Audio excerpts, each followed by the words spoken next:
அண்டை மாநிலமான புதுச்சேரியில் அரசு சார்பில் நெல் கொள்முதல் நிலையம் அமைக்க விவசாயிகள் அரசுக்கு கோரிக்கை விடுத்துள்ளனர்.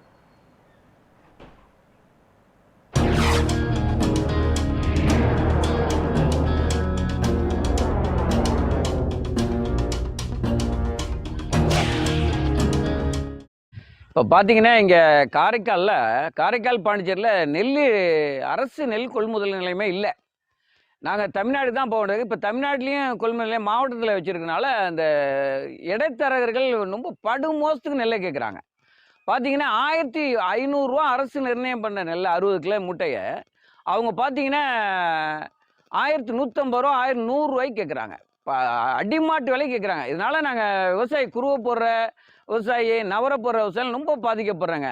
இதை கொஞ்சம் அரசு கருணை காட்டி காரைக்கால்லையும் பாண்டிச்சேரிலையும் அரசு கொள்முதல் நிலையங்கள் திறந்தா இந்த விவசாயிகள் செழிப்பாக இருக்காங்க. இல்லைன்னா விவசாயிகள் நசுக்கப்படுறோம். இப்போ பார்த்தீங்கன்னா நெல் போட முடியாமல் விவசாயிகள் நெல்லே போடுறது இல்லை. அவ்வளோ கடினமாக இருக்குது. ஏன்னா இப்போ பருத்தி போட்டவங்கலாம் லாஸு, மழை கெடுத்துடுச்சு. உளுந்து போட்டவங்களும் லாஸு. இப்போ என் போன்ற விவசாயிகள்லாம் இப்போ குருவை நட்டுருக்கோம். அந்த நெல்லை எங்கே கொண்டு போடுறேன்னே தெரில. கொஞ்சம் அரசாங்கம் கொஞ்சம் கருணை காட்டி இந்த நெல் எடுக்கிறதுக்கு கொள்முதல் நிலையங்களை தொடங்கினா நல்லா இருக்குங்க ஐயா. நன்றி. எஃப்சியில் சீசனில் தாங்க எடுக்கிறாங்க. எஃப்சியில் பிப்ரவரிலேருந்து மார்ச் வரைக்கும் எடுக்கிறாங்க. அதுவும் அந்த அளவுக்கு விவசாயிகளை போய் சென்றடையலை. ஏன்னா காரைக்காலுக்கு ஒரே ஒரு கொள்முதல் நிலையம் எஃப்சியை மட்டும்தான் எடுத்தாங்க.